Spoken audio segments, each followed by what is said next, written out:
They say half the journey to overcoming an addiction is recognizing you have an addiction. And it's amazing how many alcoholics will argue with you that they are they say, I'm not an alcoholic. They will refuse to accept the fact, even though everyone around them can clearly see that they're an alcoholic. And it's not until you recognize that you have a problem issue that you can start to deal with it. And just that recognizing of it, it's like, you know, when you're not recognizing and you're in denial, it's in the darkness, and Satan rules in darkness. His kingdom is a kingdom of darkness. And as soon as you recognize that this is your problem and you acknowledge it and you admit it, you've instantly taken the problem out of the realm of darkness into the realm of light. And that's where God moves. His kingdom is a kingdom of light.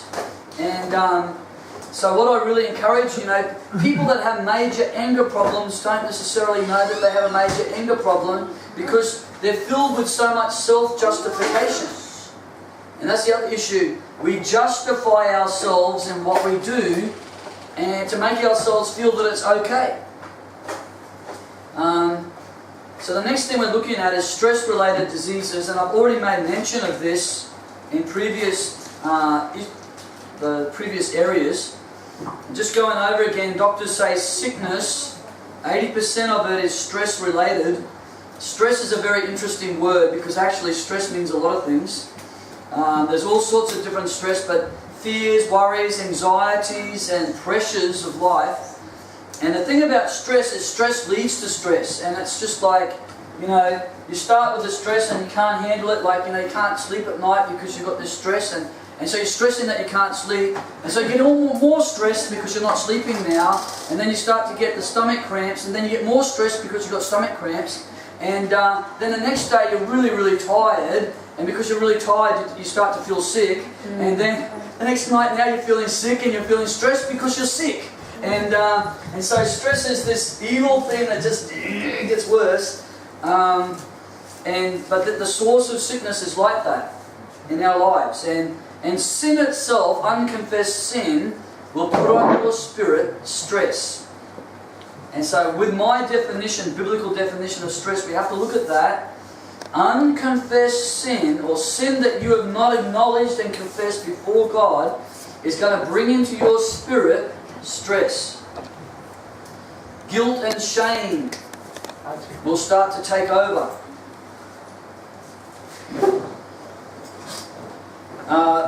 Researchers found, and there's a general statistic of around 80% of arthritis, and possibly even more than that, is somehow stress related.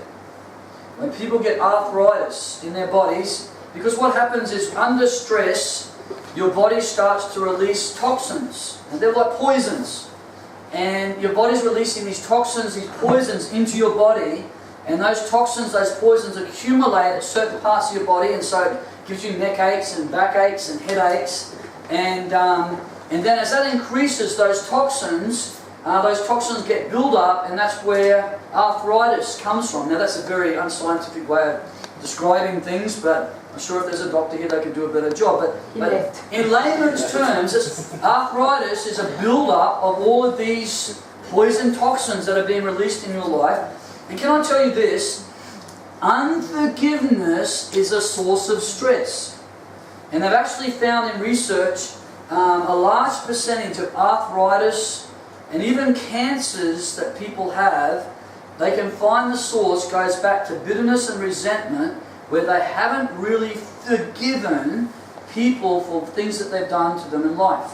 And they just build up. Now there's a conscious forgiveness that's been released, especially as a Christian. I forgive mum and dad, I forgive my husband, whatever it is, I forgive the pastor. There's a conscious level, but that conscious level can only go to the outer layers of the onion, and there needs to be deeper levels. And we've got to really ask the Holy Spirit to lead us in a deeper level. So they've found a lot of cancer is stress related, and as all the toxins again get built up in your system. Now it's interesting because we use the word in English when someone is really, really offended and moving in unforgiveness, we say they are bitter.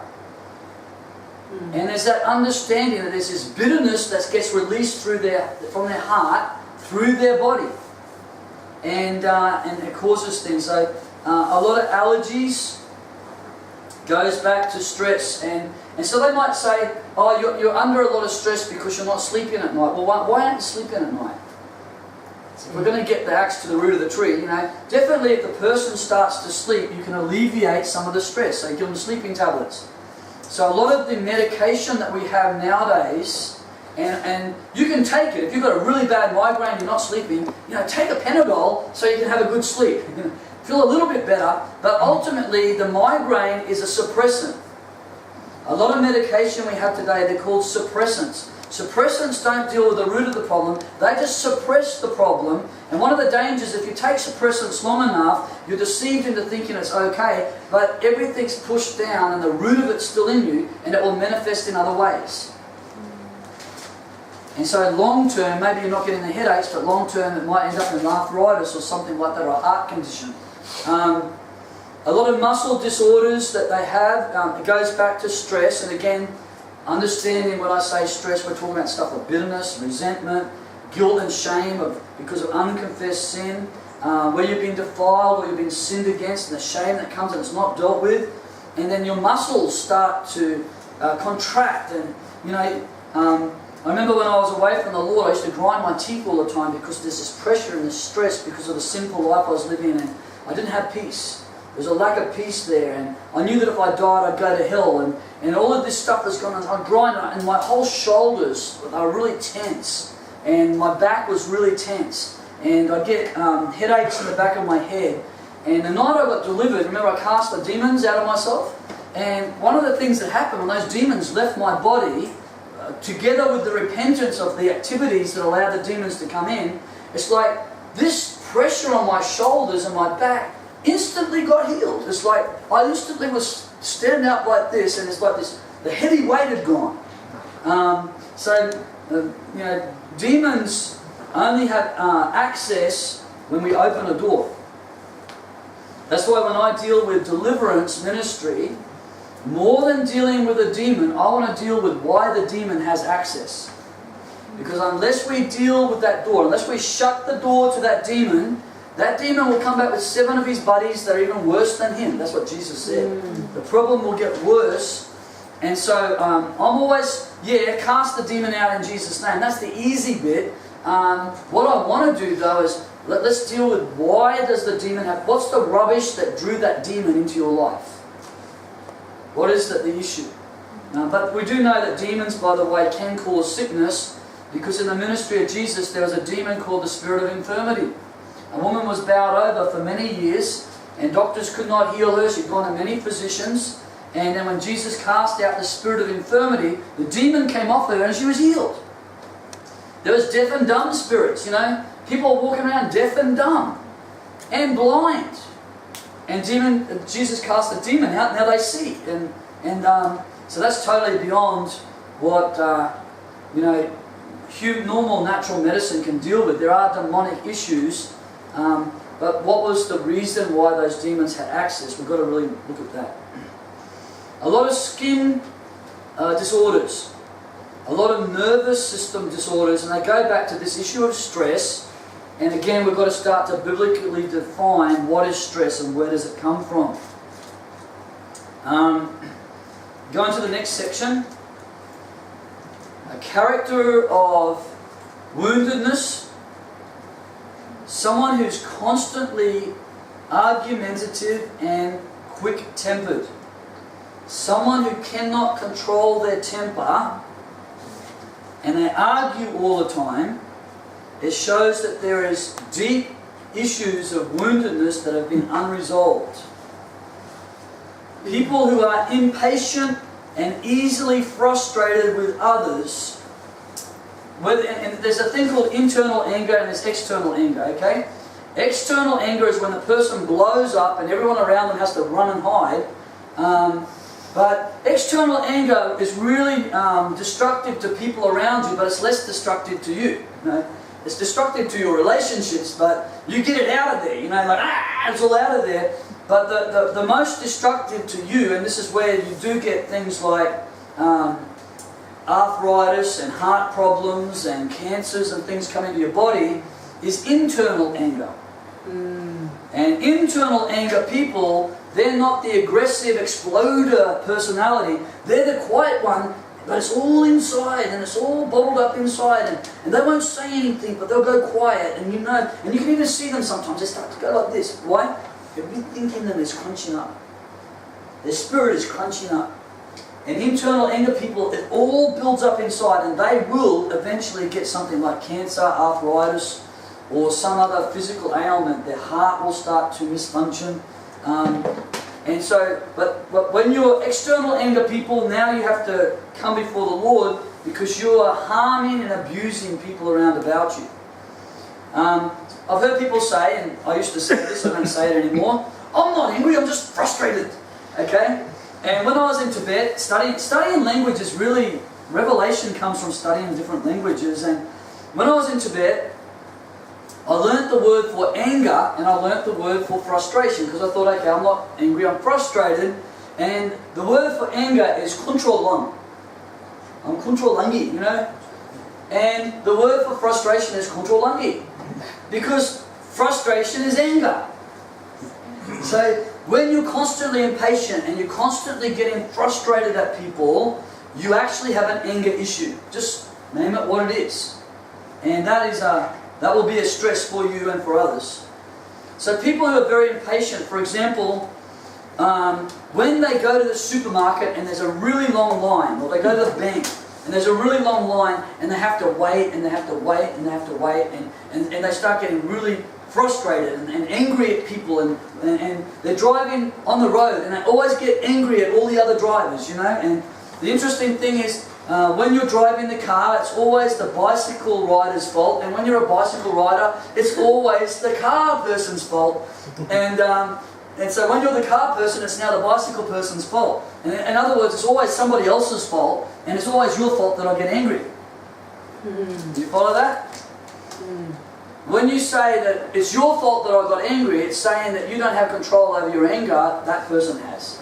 That you are powerless. You let people, in how they act and react in life, determine how you will act and react. And so people that, in traffic jams, now there is a certain level of natural frustration. If you've got an appointment and you're stuck in traffic and you're an hour late for your appointment, yeah, of course, and it's normal, like we shared the other day, get a hammer, smack my fist and it will hurt. Okay, that's normal to feel certain levels of frustration.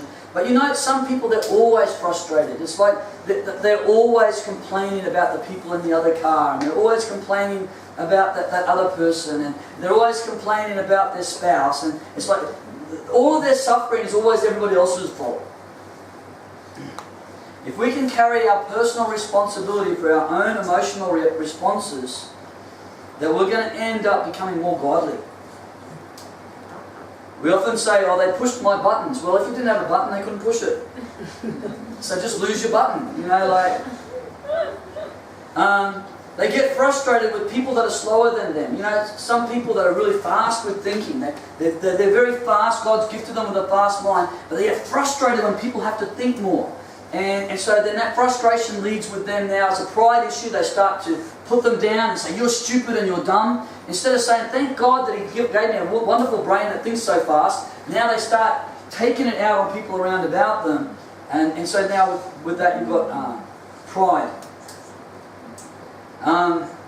These people, argumentative, quick-tempered people, they often feel betrayed when people disagree with them. And if they have a really strong opinion, they're very strongly opinionated people, and if someone has a different opinion and won't listen to their opinion, they get really frustrated at them and angry and cut them off in relationship if they don't do what they want them to do.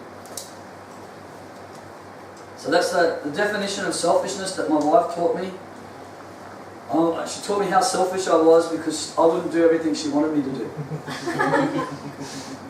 So whenever I want to do something she doesn't want me to do, I'm the selfish one. Okay, well, that's the thing, is it's a selfish person calling a selfish person selfish. Okay. But do you easily feel betrayed by people? Can you handle it if someone does not agree with your opinion on an issue? Now there's certain things that are biblical, like if someone's out there committing adultery, it's like the Bible says, thus saith the Lord, adultery is sin, and that's God's opinion. But then there's other things. The problem is these people are so opinionated, they think that all of their opinions God is in agreement with. And there's certain things that are just your opinion, your cultural opinion, your personal opinion, but the Bible is silent on that issue. Because to God it's not as important as it is to you. And so this is something which ends to you actually leading in an ungodly way.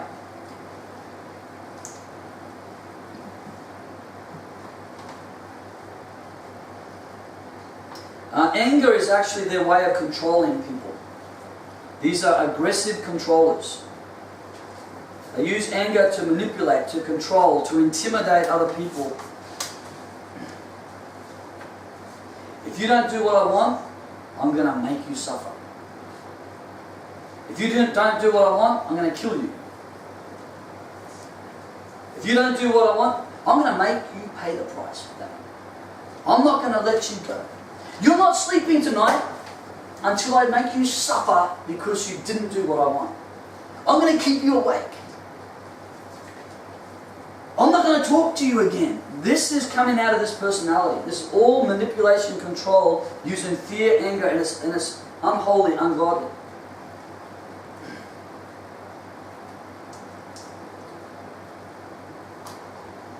These people have a deep need to always be right.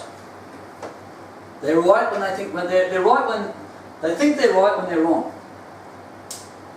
One of the problems in arguments is we all want to be right. And in Tibet they have a proverb. They said that there is no judge in the land who is wise enough to settle the dispute between two men who think they're fully right. There's no judge in the land who is wise enough to settle the dispute between two men who think they're fully right. Did you hear about the man who was driving down the highway and he was on the right side of the road? He was on the right side. It wasn't the wrong side. He's on the right side of the road and he's driving down the highway in his little four-cylinder, and there was a semi-trailer coming in the opposite direction. The semi-trailer was on the wrong side of the road. The semi-trailer was travelling at the wrong speed. And the guy in his little four-wheel drive, he says, I'm right and you're wrong. Now you get on the right side of the road. And he says, I'm right and you're wrong. And so he's right and he's right and he stays on the right side of the road and then he's dead, right? Because the semi-trailer just smashed his car. So these people, they're so determined to be right. And in fact, if you disagree with their opinion, to them you're always wrong. They don't have the understanding that they could be wrong in life. And that's why they're going to stay on their side of the road. And the worst thing is when they are right, but the thing is that sometimes you can be fully right and you lose the war. You can win the argument and lose your friend. How about that? See, God's value system, yeah, truth is important, but there's also the truth of the value of friends, the value of human beings. And so we can win the argument and lose a friendship. There's a story in World War II. There was a huge battleship, and in the battleship was the admiral of the fleet, and he had these other battleships with him, and they were going through the ocean, and there was lots of mist and everything, and they couldn't see where they're going, and in the distance they saw a light. And it's in the Morse code days, and so and they send this Morse code, and that they start to signal, because he's the admiral of the fleet, and everyone has to move aside because he's the boss. I'm the admiral of the fleet. I'm in charge. Every other ship submits to me. You need to move. And so they signal with their little light things, you move aside, and the guy signals back with his light, I will not move aside, you move aside. He says, no, you need to move aside. And they had this argument back and forth, and then he says, I am the admiral of the fleet, I command you to move aside. And the other guy, he signals back, he says, I'm seaman, which is the seaman in the Navy is like a guy with like, he's the bottom of the heap, you know, no authority at all. He says, I'm Seaman Jones, and I run the lighthouse. Move aside. Do you understand the argument here? People in authority can be deceived by their authority. They use their authority and say, because I'm in authority, I'm always right. Now I'm in authority, you need to submit to me because I'm in authority. And the problem is, they could be in a semi-trailer, or there could be a lighthouse situation, and you are going to end up smashed. This is how Satan wins in his attack to destroy relationships. We can be so right that we're actually wrong.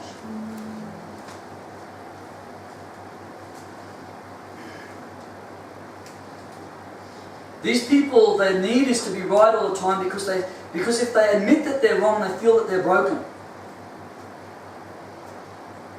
They cannot admit to themselves their failures because it makes them feel that they're broken, because they spend most of their time telling everybody else how broken they are. These people have actually a problem with receiving true love and acceptance.